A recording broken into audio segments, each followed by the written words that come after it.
Hi and welcome back to Cheeky Crypto. My name is Nick and today guys we're jumping down into the world of both Bitcoin and Ethereum, taking a look at what's been going on most recently and what I would expect to happen next. As I get into this video, if you find it useful and informative, hit the like button. I really do appreciate that. If you happen to be new to the channel, then why not go ahead and subscribe, tap the bell, select all notifications, and in doing so you will be kept up to date with everything that we do here at Cheeky Crypto. Now if you have not yet joined us in Discord, the link's in the description down below. It's a fantastic community talking crypto 24/7. It's completely free and I don't think you'll be disappointed by what you find down there. You can also find other links in the description below, such as Ledger promos, Nexo promos, the Patreon services that we offer, and of course the new Cheeky podcast as well. So check those out if they're of interest to you. Okay, let's get right on into this though, because yeah, they've got some interesting kind of stuff to talk about. You get a brief update in kind of the Bitcoin world and kind of the price action of things. We'll try to keep this as brief as possible. We'll give you everything you need to know about what is going on. So let's get started, and we're going to start off by taking a look at some Glassnode data. Now, for anyone who's new to the channel, basically what I've got here is I've taken the API data from Glassnode Studio and I've thrown it into Power BI so that I can create my own report. Up here, we can see that in 2022, so from January the 1st to pretty much yesterday, we've had 7.47 million Bitcoin go onto exchanges, with 7.75 million coming off of exchanges. Okay, so this basically shows that we have accumulation going on for BTC, with the exchanges losing BTC. Okay, so we can see here that basically the Bitcoin on exchanges has been coming down over the last 365 days. So this is a rolling period. And this side here, we can see the net difference between inflows and outflows on a 30-day average. This means that every single one of these bars here is a 30-day average bar, and it shows us that whether or not we're seeing massive accumulation or massive, dumping of the market. Okay, so when the bars are up high here, we can see that more Bitcoin's been going onto the exchanges, so when they're down low, more Bitcoin has been coming off of the exchanges. Recently, however, we have seen nothing but going sideways. Now, this is interesting because this tells us that basically, although the price is moving up, it is not through an accumulation phase.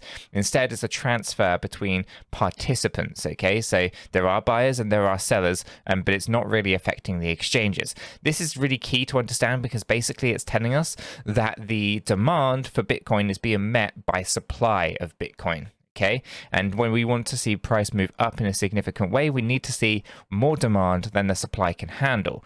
So right now we're not seeing that.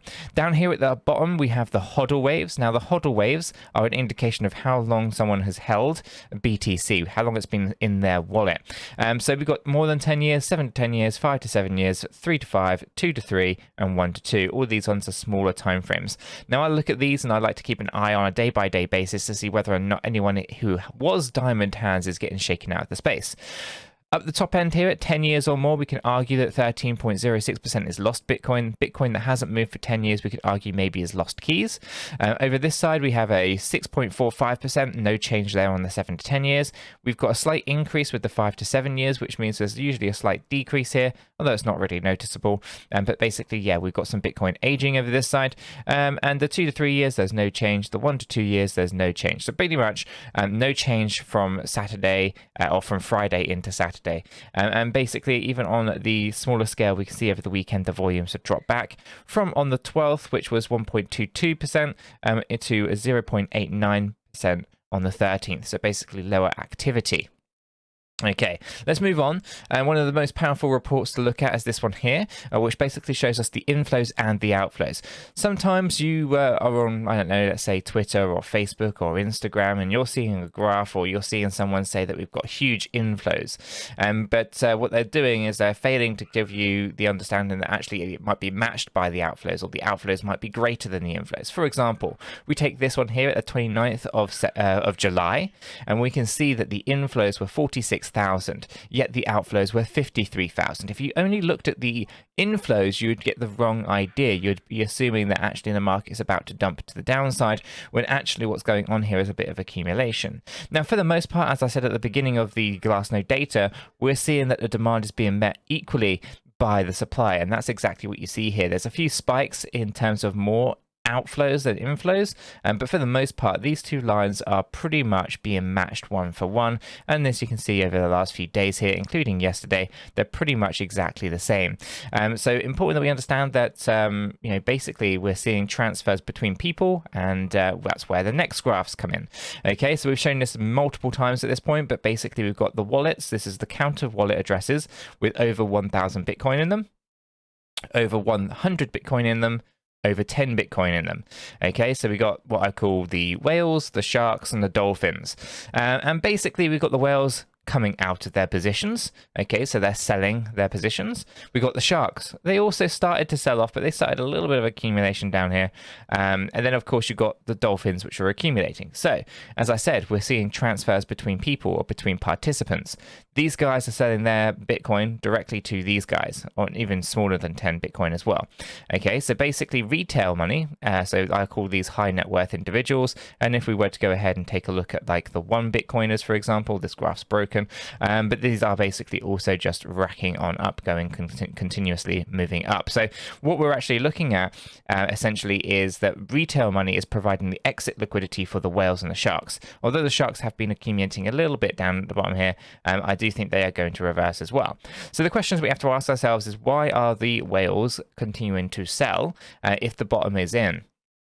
Okay, this is one of those big misconceptions that a lot of people have, right? And obviously there's more than one coin, but I'm talking specifically about Bitcoin. If Bitcoin had bottomed, we would not be seeing this kind of action over the whales. And we can go back into this graph to show us what happened in the 2017 bull run and the 2018 bear market to know how these guys operate.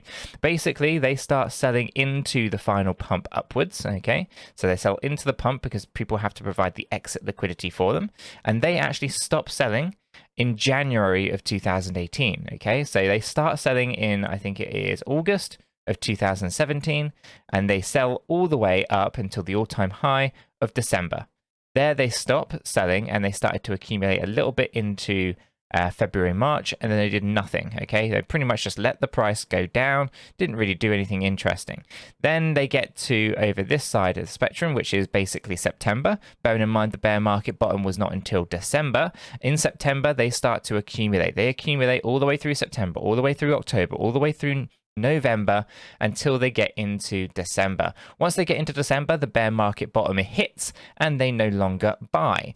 Okay, now this is important. So we understand that they sell into the pump before the all-time high and they accumulate before the bottom. Okay, they accumulate several months before the bottom comes in. So when we take a look at what's going on right now, if the bottom is in, these guys should have been accumulating, not selling. So right now they're selling into a fake pump to the upside, in my opinion, where exit liquidity is being provided from the dolphins and from the shrimps, i.e. the retail money, and its price is more than likely going to continue going down. It's when those guys actually start to accumulate, do you think that the bottom's getting closer? But that is not right now, in my opinion. So, there's a lot kind of things going on, and it's kind of worth just understanding how they operate so that you can take advantage of that, because knowing that these guys are selling isn't giving us confidence that the bottom is in. Obviously, there's a whole host of different things going on in the real world that could also have an impact to this. But let's now talk about the technical analysis aspect and jump into the charts for Bitcoin. In fact, if I remove that, there we go. Okay, so Bitcoin paired up with USDT, we're on the hourly chart, and Binance is the data source. Now, as you can see, we're inside this little range. Okay, basically in here, it is between 23,996 and 24,941. We might as well say between 24,000 and 25,000, there is a lot of resistance. And again, we can reflect on the fact that this was a gap that was left behind on this side, and we do have our upper limit at 26,700. Which all of this area here is kind of gappy, and there isn't exactly a lot of testing going on in there.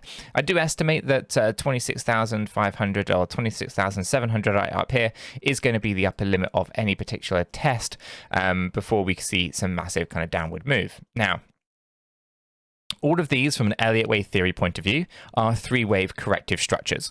Three-wave corrective structures are not trends. They are basically short-term moves in that direction. Okay, so we have three-wave structure moving on up.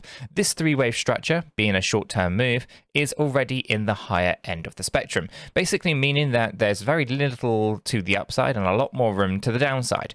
And because this is a temporary move to the upside under a three-wave structure, we should also understand that we'll probably have a continuation of the trend that led into it. And this is something that usually we call them continuation patterns.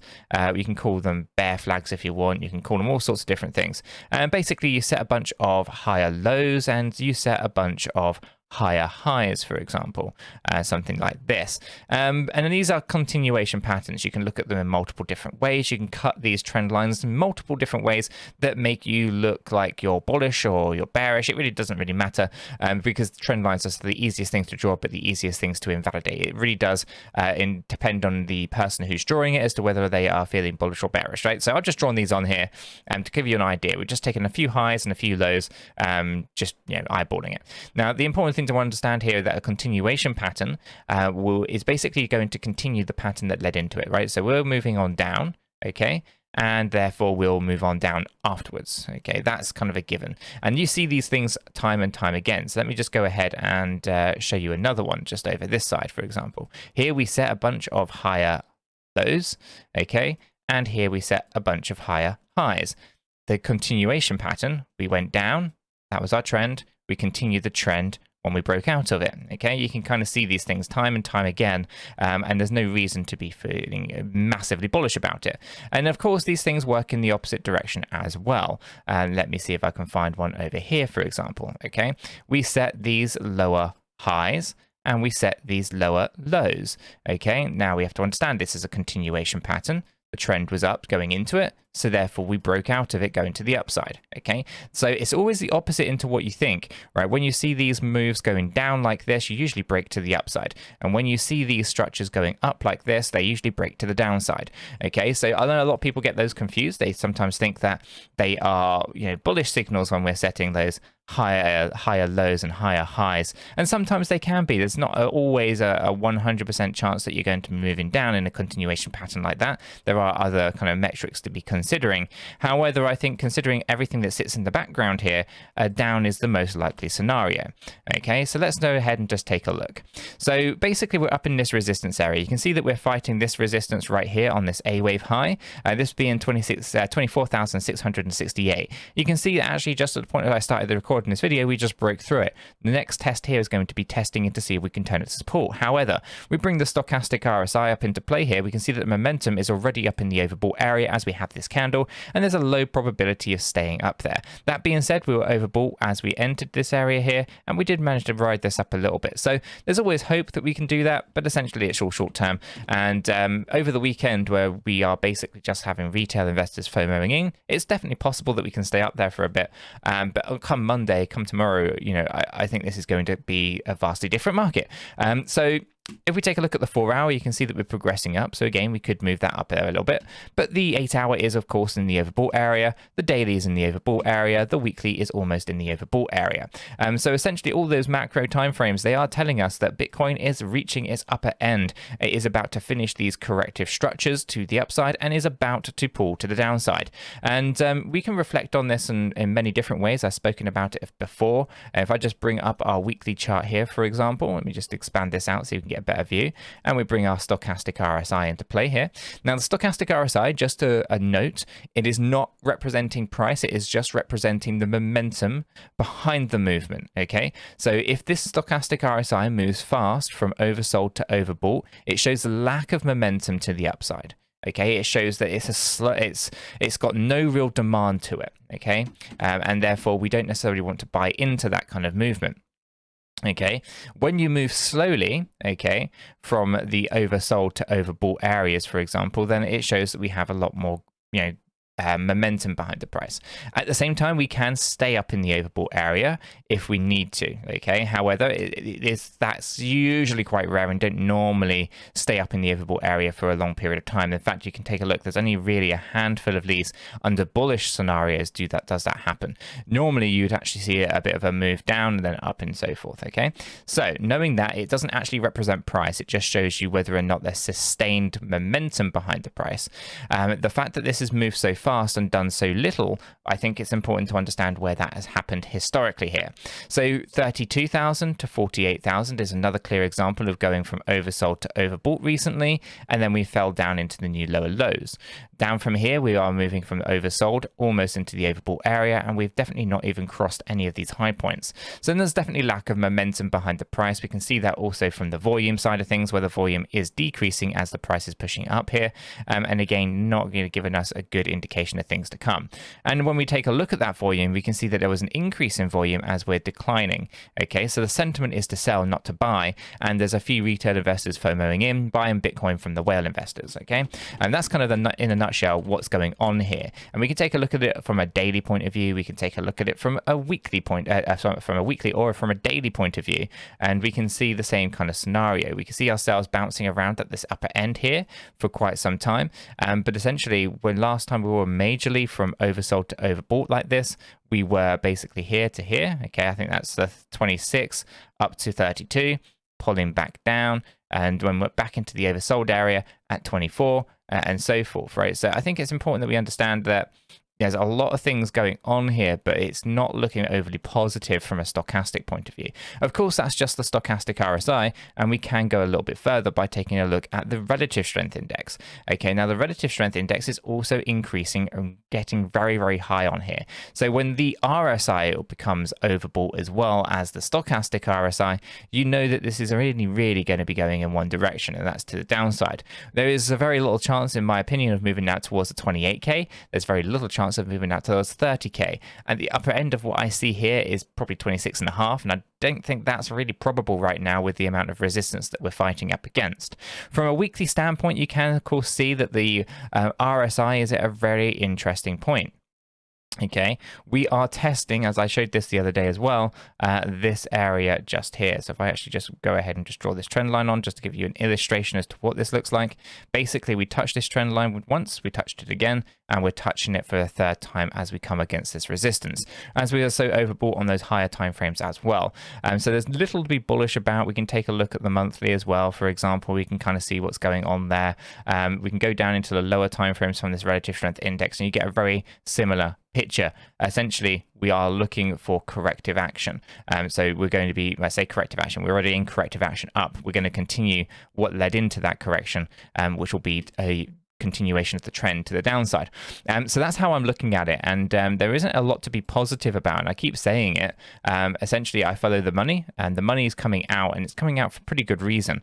And if this was a 5-wave structured move upwards, I might feel different. I might be thinking, okay, that's fine. We can wipe out the stochastic RSI. We can correct the RSI on a 4th wave correction, for example. But the fact that this is a 3-wave structure with a lot of overlap occurring, this gives me no confidence to think that we cannot go down into new lower lows. I think although there is no structure to this to say that we cannot categorically go down into new lower lows, I think it's worth noting that there is no structure to say that it cannot go down into new lower lows. It's completely inconclusive, and considering the background data, everything that the whales are doing and everything that the RSI and the stochastic RSIs are telling us, I think there's a high probability that we do go down into new low lows. But that's just my personal thoughts. There are no, of course, Elliott wave structures to indicate either way at this particular point for Bitcoin. And that's one of the biggest things that I'm seeing in the space that gets these misconceptions going, is the fact that there is no actual Elliott wave theory count to say that you could not go down into lower lows, in the same way that there isn't a count to say that you're categorically not going down into lower lows. So when we're calling it, I think we're calling these kind of bottoms in the space, just generally like crypto influencers, they're calling for the bottom as being in. a bit prematurely, because there's not really a good way of actually articulating that it's definitely in or it's definitely not in for the case of Bitcoin.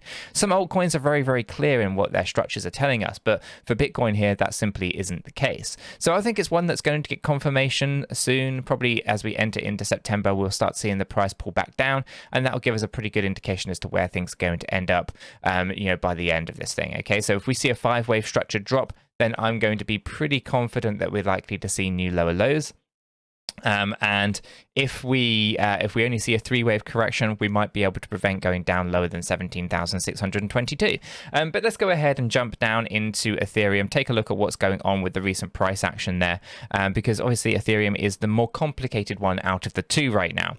And this kind of comes on the back of everything that's going on with the merge and all of that. But here we have Ethereum paired up with USDT. We're on the hourly chart, and Binance is the data source, okay? And so we are tracking a 335 structure, of which we have technically hit a impulsive point where this could be perceived as a trend upwards now. Okay.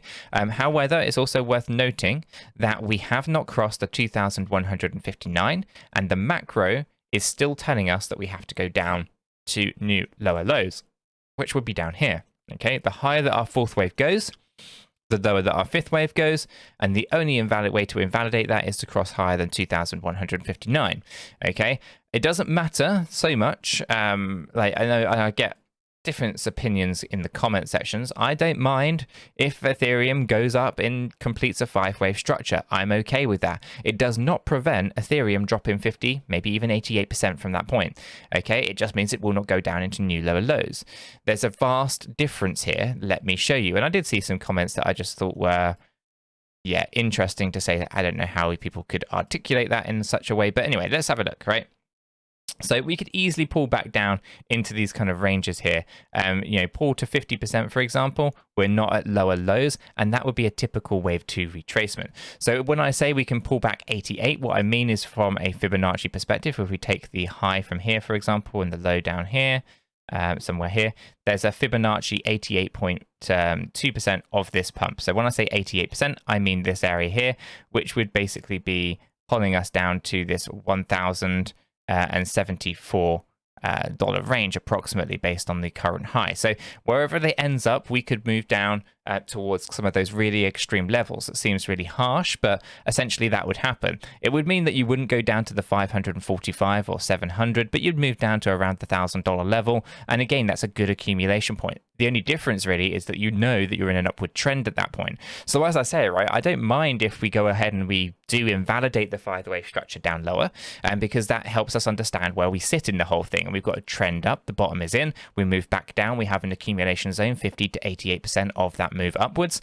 And some retail investors are going to get wrecked because they've been FOMOing in too late. And for anyone who's educated enough to understand how these markets move, are able to take advantage of the trend up whilst having an accumulation zone much lower, okay, which means that you'll feel more confident in space. Of course, that's only possible if you move up higher than 2,159.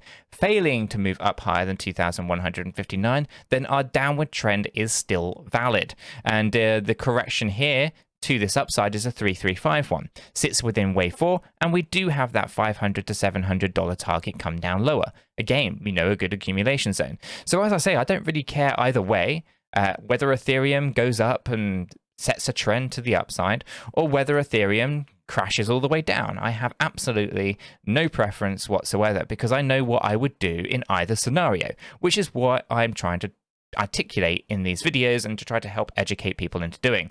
It doesn't generally matter which way we go, as long as you're able to build a battle plan or build a strategy up to that point. Okay, so knowing that we have a trend up, there's a good accumulation zone at about $1,000. If we fail to do that, then we know there's a good accumulation zone at, say, $500 to $700. Okay, both of which are going to be really good areas where we see massive growth afterwards. Okay. Now, from a stochastic RSI point of view, I just got rid of it. Let me bring it back in here. Where are you? There we go. I've added it twice. Let me get rid of this one. keep this yellow one. So on this hourly chart, right, we take a look at the stochastic RSI. You can see here that we're not really doing too much. We're kind of just doing this kind of repeating pattern. This particular pattern is the most concerned. I talk about this one all the time, actually. It's more apparent right here. I say all the time. I bring it about, talk about it a little bit. Basically, we move up, we have this, we move up, we have this, for example. This kind of pattern is a market maker pattern, and they basically gravitate towards pockets of liquidity and they wipe you out at these points here, and then everyone starts to feel really bullish about it and they start long in the market at this point. So it repeats the pattern on the way down, liquidating people on the way down as well. And that's actually a micro scale of it, but it's interesting it's turned up right there. And we did see this a little while back over here, you can see, right? So people feeling a little bit greedy maybe at this point, and we did pull back, getting people wiped out, and then it goes right back up again. And now we are repeating that pattern. It's an interesting one. But anyway, from a stochastic RSI point of view, we're almost back up in the overbought area on the hourly without doing too much price movement there. This is again on the weekend. There's not many people participating. We could check the volume. You can see this volume is just dropping, significantly dropping. No one's really wanting to play too much with Ethereum right now. So that's why the stochastic RSI is moving so fast. On the 4 hour, we're nice and high. On the 8 hour, we're overbought. The daily, we're overbought. The weekly, we're overbought. This thing is about to drop. I don't know timing on it. I don't know how long it's going to take. I don't know if we're going to cross the 2,159. But what I do know is that at some point real soon, this is going to fall like a lead balloon, and it is going to hurt a lot of retail investors who thought we were going to the moon, which of course we are not going to the moon. It is far too early. And we also, the other thing that I've been kind of toying people with a little bit here is that if this is the bottom, then this is a bull market. Are you feeling like we're in a bull market? Let me just say that. You know, are we looking like we're in a bull market? Are the whales acting like we're in a bull market? And all those kind of things, okay? Because if this is the bottom, then that's what it is. We're in a bull market, and the demand should outpace the supply, but we're not really seeing that at the moment, okay? So from an Ethereum point of view, it's quite inconclusive at the moment. As I said yesterday, we've got a 5-wave structured move up. We've got a 5-wave structured move down, and you need to prove which one of those is going to win. $2,159 going higher than that basically means we're trending up. Great. We can accumulate at about $1,000 later. If, of course, we break on down lower than 1,277, that's this dashed line down here, then we are heading towards $500 to $700. Fantastic. We'll accumulate there. Okay. And then, you know, it's new lower lows. We're not in the bull run, and we're confirmed bear market, all that kind of stuff, right? We don't know what the catalyst is for that kind of movement in the space, but we do know the market's incredibly fragile. Something is going to spook a lot of people with Ethereum, okay? So I am going to leave this video right there. I won't ramble on. I'll keep it nice and brief on this Sunday